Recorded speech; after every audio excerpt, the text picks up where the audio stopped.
everyone, welcome back to my channel. In today's class, we are going to deal with part 6, diversity in living world, that is nomenclature. What's in the name? Class, why do we have different name? Why you have another name? Why I have another name? Why do organisms need to be given some name? Why it is required? That's what we are going to study in today's class, that is nomenclature. So before we start the class, we have to understand the definition of it. That is nothing but the process of naming. We call it as nomenclature. But whom we are supposed to name? Any organism. Here I have mentioned only animal because we are dealing with zoology. So in your textbook only animal is mentioned, right? But when we name bacteria, plants, animals, for all these things we follow nomenclature system, right? So definition of the nomenclature is nothing but the process of naming of organism with distinctive, that is scientific names. So we are going to give scientific names by following scientific rules. This process we call it as nomenclature.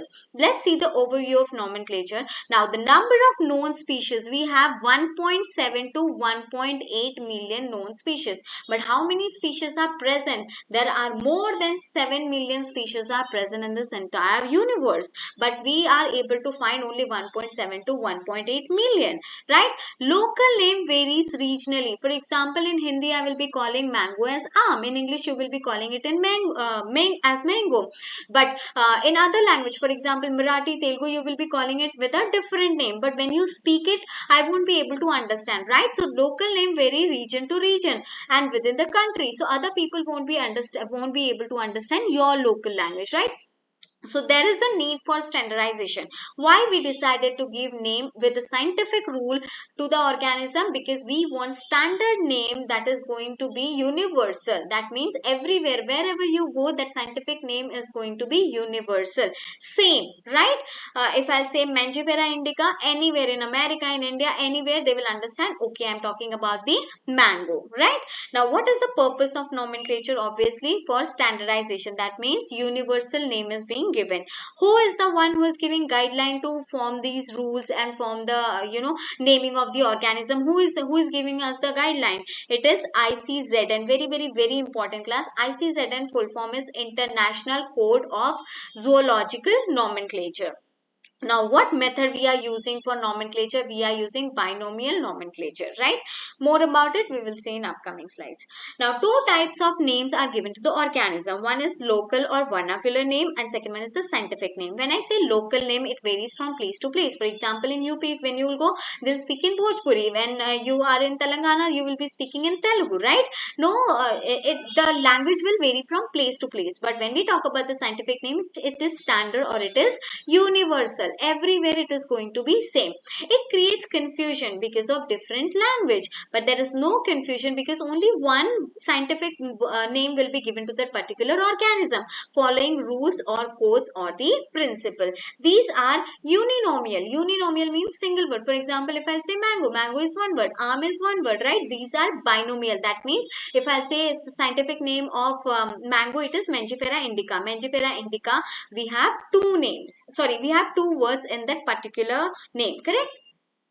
Now, what is binomial nomenclature?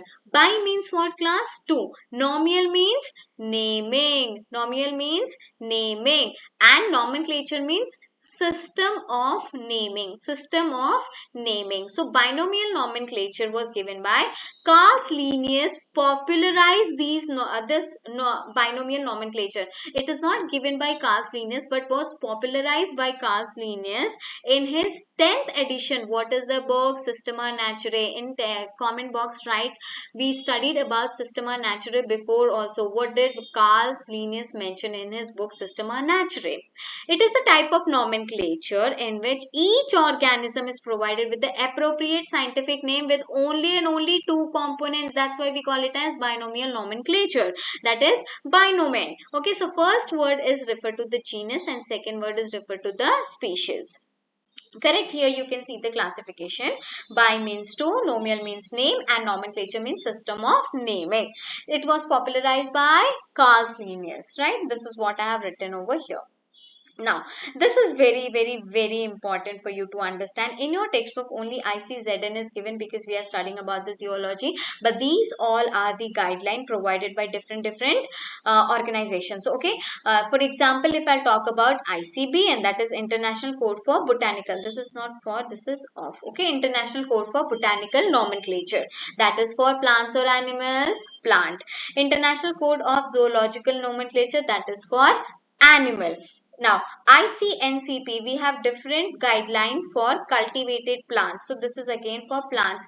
Now, when I talk about plant, animal and plants, these are example of eukaryotes. So, all these three are going to give guideline for naming eukaryotes. When I talk about ICNB, International Code for Nomenclature of Bacteria. Bacteria is eukaryote or prokaryote? Prokaryote. Then we have ICVCN, that is International Code for Virus Classification and Nomenclature. Now over here I did not write prokaryote or eukaryote. Why class? Why I did not write prokaryote or eukaryote in virus?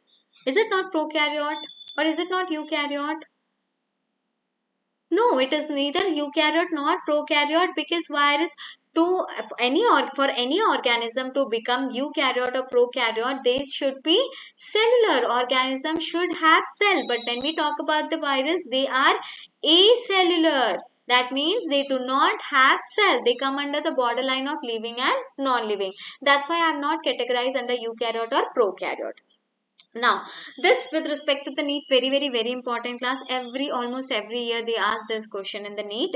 Four options will be given and you have to figure out which one is wrong, right?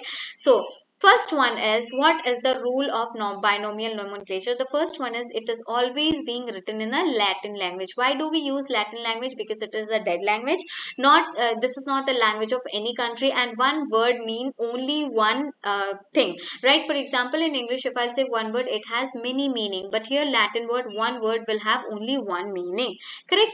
Now, second, if it is printed, it is always printed in italic form. If you are going to handwrite it, if it is handwritten, then you have to separately underline them. For example, if I write Homo sapien, when I write Homo sapien, so Homo separately underline, sapien separately underline, right? Now, this is repeated. Okay. Third one, each organism has only one scientific name. Other names are going to be synonyms. Okay, that we will study in fourth or fifth point. Now, each scientific name will have two components. One is going to be genus and the second one is going to be species. Genus, plural, we call it as genera. Genus is the first word, species is the second word. For example, if I am going to write Homo sapien over here, so you can see class, Homo sapien, I have underlined it separately. Homo is the genus, sapien is the species. Genus starts with capital letter, species starts with small letter. This is noun and sapien is adjective. Now in chat box, tell me what is noun and what is adjective. Next one is taxonomy or author name. It is always written after species. It is not underlined and you can write it either in full form or abbreviated form. For example, Carolus Linnaeus, if I want to write, either I can write in this way, either I can write in this way, or I can write the full form. Linnaeus. Okay, written in normal or Roman language. Here we are not following any italic form, right? For example, this example is given in your textbook, that is Felis Leo. In text, in chat box, tell me class, Felis is for which organism, dog or cat? Felis Leo they have taken. Felis is what? Genus or species? Genus. Leo is what? Leo is species. The name of taxonomist is followed after species. So here you can see either I can write full form Linnaeus or short form Linnaeus. It indicates that Linnaeus is the first one to describe this particular species, right? Felis Leo. But the year of the discovery is written after the scientist name. We can write the year of discovery as well. Now, second thing is that class, if suppose one scientist is working on species organism 1, let me write organism 1. Okay, he has given one taxonomical name, he has given one scientific name or taxonomical name. Second scientist is going to work on the same organism and he has given other name based on his studies, right? So if so the scientist who has given first name is going to given the preference, that we call it as scientific name, and the other name for the same organism is going to be the synonym for that particular organism. That is what is written in this particular paragraph, right?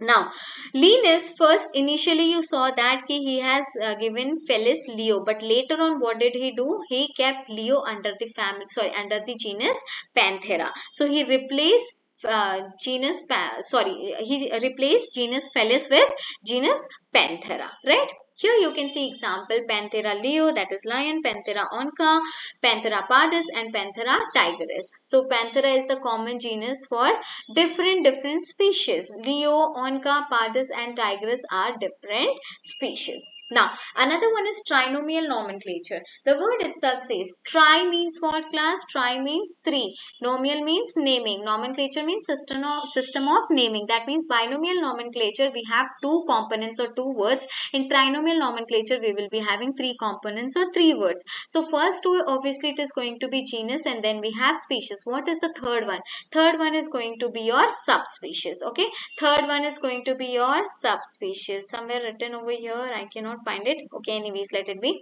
So third one is going to be your subspecies. So this is your nothing but subspecies.